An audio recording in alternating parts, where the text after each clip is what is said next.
মানুষের যেরকম যমজ বাচ্চা হয় ঠিক তেমনি মুরগিও যমজ ডিম পারতে পারে।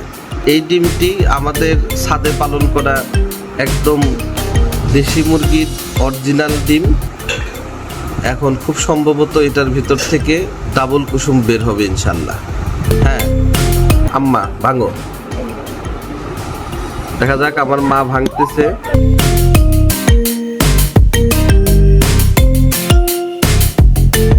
সম্ভবত এখান থেকে ডাবল কুসুম বের হওয়ার কথা।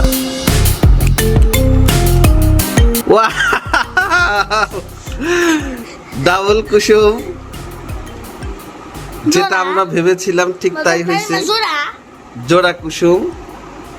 এটা আসলে খুব রেয়ার বিষয়, সচরাচর দেখা যায় না, তাও নিজের মুরগি।